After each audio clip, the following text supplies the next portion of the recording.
นะก็คือแบบเพื่อนแม่ถาวรนี่พี่น้องเนาะผู้รักผู้ใหญ่เพิ่นเด้อคอยบอกคอยนั่นเอาพี่น้องเนาะกระเบาลินี่ล่ะจุลีกระเบาลิแปลว่าคอยบอกออกแบบไปเทื่อละน้อยพี่น้องเนาะมันก็เลยออกมาดูดีแน่พี่น้องเพราะว่าหลายคนได้ย่องเฮือนหลังนี้มันแน่นหนาดีแล้วมันก็ยกสูงแล้วมันก็ค่อนข้างจะโอเคได้พี่น้องเลยเนาะแล้วเพื่อนน้องแต่กับแผนการว่าจะเอาแบบนั้นคือกันถ้าเป็นไปได้แต่ว่าเฮาสิบ่เอาใหญ่จำนั้นเฮาสิบ่เอาใหญ่จำนั้นเอาซอฟลงมาให้มันมีกระลุมกระลางคือกันเนาะเอาซอฟลงมาให้มันน้อยลงกว่าหันเนาะพี่น้องเนาะแล้วก็เพราะว่าน้องๆเพิ่นนะอาจสิอยู่แน่บ่อยู่แน่ดอกเบาลิคาดว่านะสิเห็นอยู่ถาวรรถยากเพราะว่าเขาเจ้าก็ยังน้อยยังหนุ่มย่านเขาเจ้าจะไปหาเงินหาคำนะเวลาหาเงินหาคำมาก็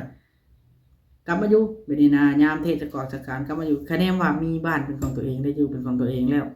เนาะพี่น้องเนาะก็คืองามย้อนผู้ใหญ่เพิ่นออกแบบเพิ่นแม่ถาวรเนาะพี่น้องเนาะแล้วก็เรือนหลังนี้กับผู้ใหญ่เพิ่นต้องออกแบบอีกเบาลิมีหน้าที่เฮ็ดตามเพิ่นตัวใดมันงามเฮาก็เอาจังนั้นเลยพี่น้องแล้วก็สีเฮาก็สิเอาแบบบ่เอาแบบเพิ่นประวรมานี่สิเอาแบบใหม่นะพี่น้องเนาะแล้วมีแต่ว่าเฮาสิหารือกันอีกทีว่าสิเอาสีใดแล้วก็ดินดอนตอนหญ้านะเรื่องชื่อในดินดอนตอนหญ้านะเบาลิแล้วเบาลิสิถามผู้ใหญ่ให้แน่ใจว่าสิใส่ชื่อไผแน่เพราะว่าบ่อยากให้ FC เป็นห่วงนะหรือว่าทางน้องแต่เราก็บ่มีปัญหาดอกพี่น้องเนาะว่าสิเอาชื่อไผเข้าก็ได้เพราะว่าดินตอนนี้นี่เอาชื่อไผเข้าก็ตามเพราะว่าแต่ละคนบ่มีสิทธิ์ขายบ่ให้ขายบ่ได้ว่าซั่นซะขายก็บ่มีผู้ซื้อคันอันนั้นพี่น้องเนาะกันแบบมีบทบันทึกห้ามแล้วนะให้เข้าใจเอาน้ำหันเนาะพี่น้องฝากติดตามเบาโอลิแหน่เด้อพี่น้องเบิดสุปูสุคน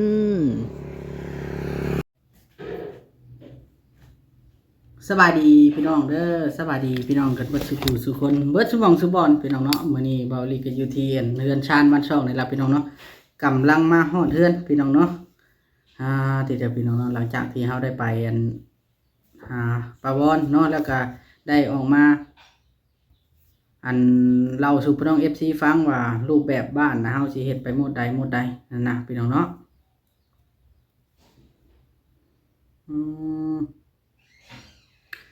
พี่น้องเนาะ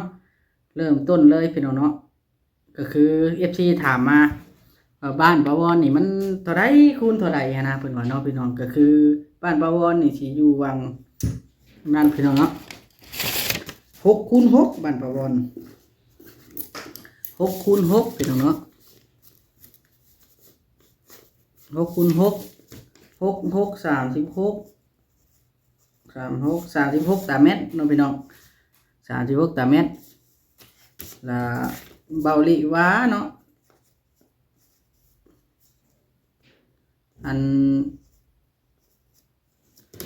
เพื่อนน้องแต่นี่เบาลิว่าสิเฮ็ด6x4พี่น้องเนาะในความคิดเบาลิได้ล่ะเป็นยังจังเฮ็ด6x4เนาะพี่น้องเนาะเบาลิน่ะคิดว่าบ่อยากตัดไม้หลายเนาะเพราะว่า6x4นี่4เมตรนี่4เมตร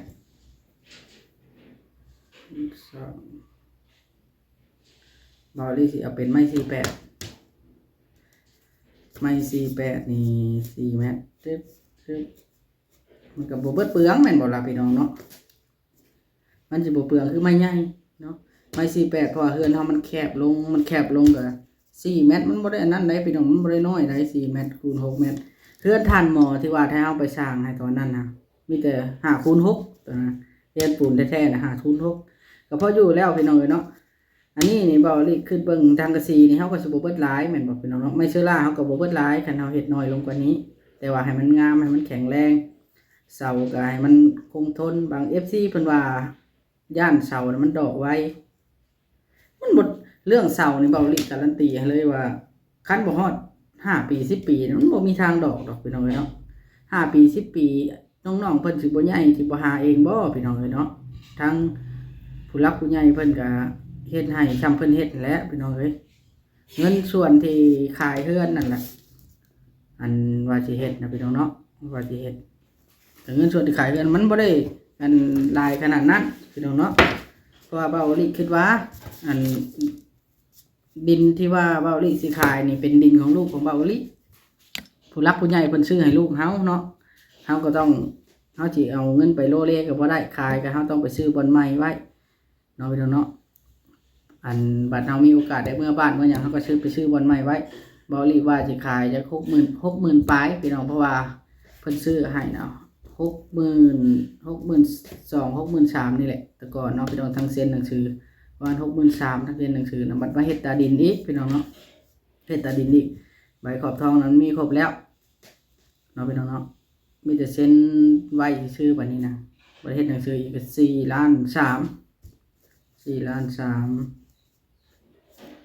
ไปตกอยู่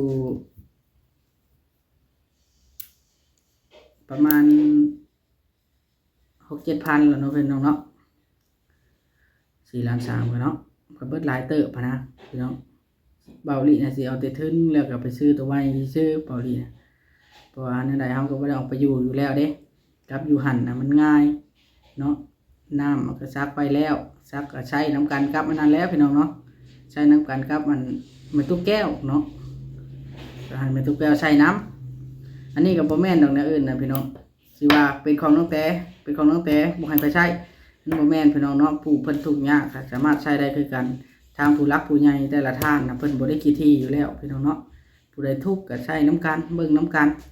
คือแบบนี้แล้วพี่น้องเนาะคือเพิ่นอันนี้ก็บ่ได้แม่นว่าเบาลิน่ะสิมาอ้อยขายดินเจ้าของดินตอนหญ้าน่ะเบาลิขายหรือบ่ขายมันก็อยู่บนเก่าอยู่แล้วเนาะพี่น้องเฮาบ่ได้จำเป็นต้องใช้เงินแฮงปานนั้นแต่ว่าในเมื่อมันมีโอกาสเฮาก็คว้าไว้เนาะพอได้เมื่ออันตื่มให้ตื่มนาอยู่ทางนั้นทางบ้านเบาลิทางบ้านอันเมียเบาลินะจะเป็นโอกาสที่ดีแล้วก็โอกาสที่น้องแต่จะได้อยู่อันบ้านพ่อบ้านแม่เราเลยเนาะพี่น้องเนาะแล้วก็ดินก็ค่อนข้างจะกว้างเพราะว่าผู้ใหญ่ให้โจทย์มาว่าอยากได้กว้างกว่านั้นอยากได้กว้างกว่าอันนั้นเพราะมันเป็นชาวคูณชาวเพราะว่าดินเขตนั้นนะมันค่อนข้างจะอยากแพงแล้วพี่น้องซื้อบนอื่นแพงบอกเลยมันบ่ธรรมดาพี่น้องเนาะเบาลิคิดว่าอันนั้นพี่น้องเนาะนั่นแหละพี่น้องเนาะก็เลยเบาลิสิออกมาเว้าสำนั้นเนาะพี่น้องเนาะสำหรับท่านใดที่ถามว่าเฮือนปาวอนนี่ไผออกแบบเพิ่นว่าพี่น้องเนาะอันนี้ก็เบาลิสิว่าจังซี่ก็คือทางเอื้อยจุลี่เพิ่นเป็นผู้ออกแบบเป็นผู้อยากให้เฮ็ดแบบนี้พี่น้องเนาะอยากให้เฮ็ดแบบว่าเพราะว่ามันออกแบบนะเพิ่นออกแบบมาเฮ็ดไปเทื่อละอันเทื่อละตอนหลังคาก็เทื่อนึงแล้วก็เพิ่นค่อยบอกไปนะว่าสิเอาแบบใดแล้วเลยมันออกมางามออกมาแน่นหนาพี่น้องเนาะบางท่านว่าเอาเสาปูนไปตั้งก่อนแล้วจึงเอาเสาไม้ต่อ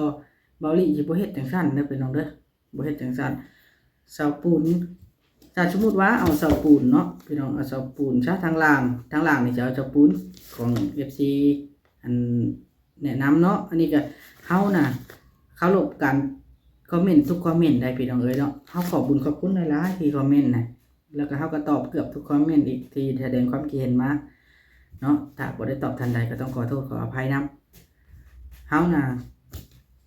เข้าใจว่า FC เนี่ยอยากให้เอาเสาปูนยานปวกขึ้นเพิ่นว่านะ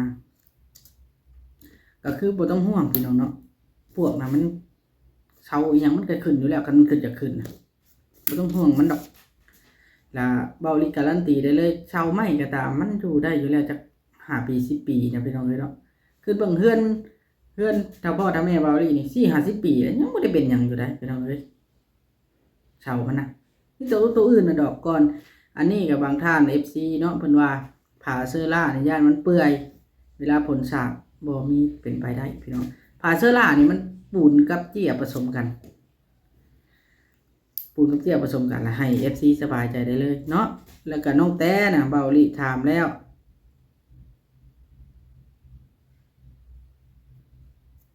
น้องแต้น่ะเราพร้อมที่สิเอาถ้าผู้ใหญ่เฮ็ดให้ไปได้ก็เพราะว่าเบาลิไล่งบประมาณเนาะพี่น้องเนาะไล่งบประมาณนะ4x6นี่มันเบิดบ่หลายเนาะพี่น้องเนาะมันเบิดบ่หลายมันพอแล้วก็เกือบพอมันน่าจะเพียงพอ ถ้าบ่พอก็ยังน้อยหนึงถือว่าเวลาบ่พอจักเล็กจักน้อยนี่ผู้ใหญ่เพิ่นก็สิได้สบายใจว่าเคสนี่เพิ่นช่วยแล้วเพิ่นช่วยผ่านมาช่วยมาหลายแล้ว อันนี้มันเป็นเคสยกง่ายเนาะพี่น้องเพิ่นว่า FC บางท่านน่ะเพิ่นก็ว่าอันขายถูกแล้วจะมาเฮ็ดเรือนใหม่ให้เขาคือบ่ให้เขาอยู่เรือนใหม่คือบ่ให้เขาอยู่พุ่นเลยมันบ่แม่นจังซั่นเด้อพี่น้องเด้อเนาะก็ขอโทษขออภัยนำหลายๆตัวนี้ก็ได้เฮามันบ่แม่นว่ามันบ่ถูกบ่แพงเป็นการขายนั่นนี่ก็แนมว่าเจ้าของบ้านพอใจแล้วผู้ซื้อพอใจก็แสดงว่าราคาไปกันได้พี่น้องเนาะฉะนั้นปันหมู่อยู่นำพี่น้องเนาะสิเฮาสิกระดอกกระเดี่ยอะไรก็บ่ได้เพราะว่าการขายนี่ก็เพิ่นก็คุยกันหลายฝ่ายหลายกรรมหลายฝ่ายแล้วมีทั้งผู้เฮ็ดเรือนแน่ผู้ซื้อดินแน่ผู้ใหญ่นะพี่น้องกับเพิ่นก็ได้คุยกันเรียบร้อยเบิดส่วนแล้วล่ะเฮาบ่เว้าว่าถือว่าแพง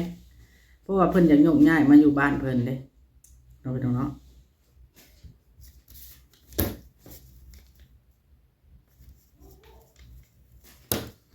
เพิ่นอยากยกย้ายมาอยู่บ้านเพิ่น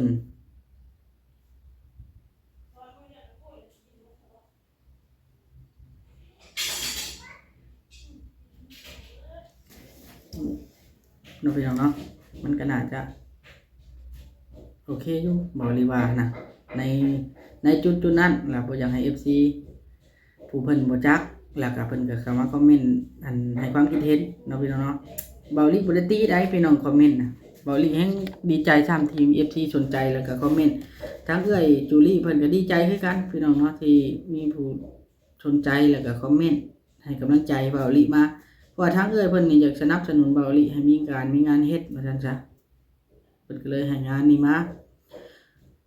แล้วก็บ่แม่นได้พี่น้องเนาะว่าแบบนี้แล้วล่ะเฮาสิบ่ได้คุยกับผู้หลักผู้ใหญ่อันท่านอื่นๆที่เฮ็ดเรือนชานก่อนนี้น่ะเอื้อยจุลี่เพิ่นคุยเบิดแล้วพี่น้องเอ้ยเนาะเพิ่นคุยเบิดส่วนแล้วก็ให้ FC สบายใจได้เลยเฮ็ดแบบใดก็ตามพี่น้องเฮาน่ะเฮาตามผู้หลักผู้ใหญ่เพิ่นว่าซั่นซะแล้วเฮาก็สิประหยัดงบประมาณในตัวนี้น่ะให้มันดีที่สุดในอันนั้นเนาะเดี๋ยวกำหนดมื้อพี่น้องเนาะกำหนดมื้อที่ให้น้องแต่ลงมานี่ก็ประมาณวันที่15-16เนาะแล้วลงมาก็เฮาก็สิได้อันนั้นดินดอนเลยตอนหญ้าเลยแล้วเฮาก็สิไปสั่งเสาชาใจเบาลีว่าอยากเอาเสาเหลี่ยมเนาะอยากเอาเสาเหลี่ยมหนา15 4 เมตร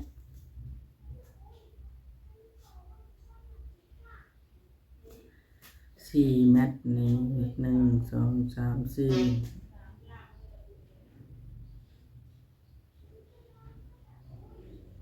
4 เมตร20บ่ได้จะได้4 เมตร50มันเป็นไปได้4 เมตร50เพราะว่าเฮาอยากเอามาฝังลงดินนำพี่น้องเสานะแต่ว่า4 เมตรก็ได้กันว่าอันนั้นน่ะนะ4 เมตรก็ได้ถ้าเฮ็ดฐานมันคงมาเทตีนมันก็สิโอเคแล้วเนาะพี่น้องเอ้ยเนาะบอกลีคิดว่าจังซั่นล่ะออกมาเว้านำ FC เพิ่นสิผู้สุคนก็ได้5x6สมมุติเราเฮ็ด5x6นี่5x6แล้วไม้น่ะมันสิได้ต่อไม้พวกไม้48อีหยังนี่นะไม้คางมันเนาะพี่น้องไม้คางมันนะอาจสิได้ต่อคันเฮาเฮ็ดแบบ5x6มันพอดีกระเทินน่ะพอดีกระเทินกับไม้เพราะว่าไม้มาตรฐานน่ะมัน4 เมตรเด้พี่น้องไม้มาตรฐานน่ะมัน4 เมตรเบาลีก็เลยย่านมันกระเทินเนาะมีแต่ว่าเบาลีสิหารือกันกับเพิ่นอีกเทื่อนึงพี่น้องเอ้ยเนาะว่าสิเฮ็ดโหมดใดเพราะว่าตอนนี้เพิ่นกำลังนอนอยู่พี่น้องเนาะยังนอนอยู่เพราะว่าเพิ่นอยู่ต่างประเทศเด้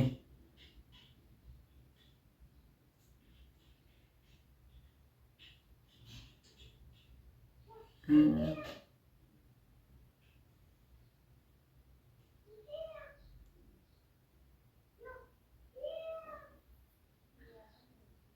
ม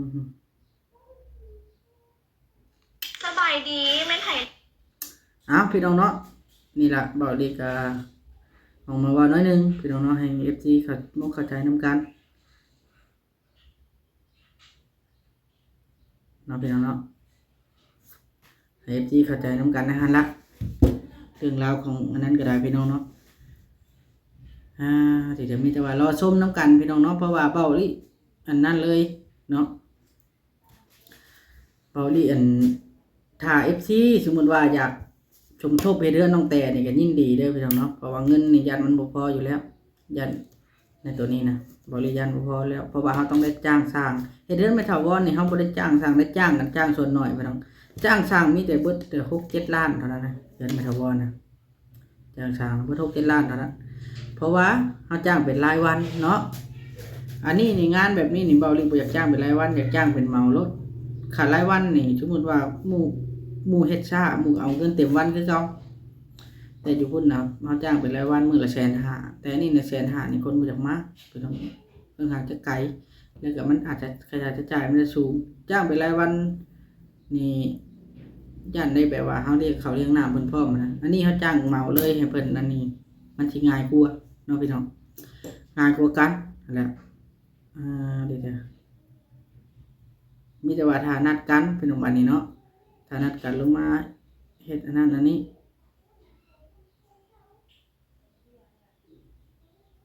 มันสิเป็นจังไดให้เข้าใจกันได้หั่นล่ะพี่น้อยเนาะ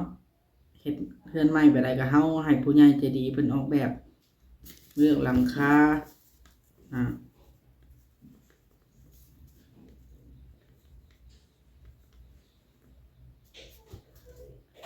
แป้นนี่4-5 20ใช่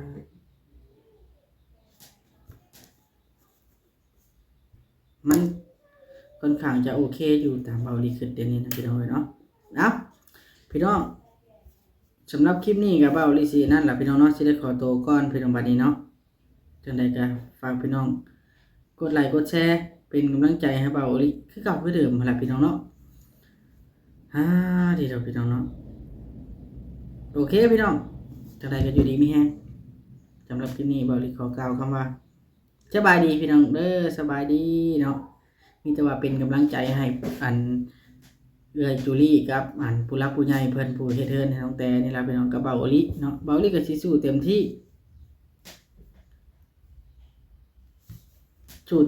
ตามที่เบาลิได้รับมอบหมาย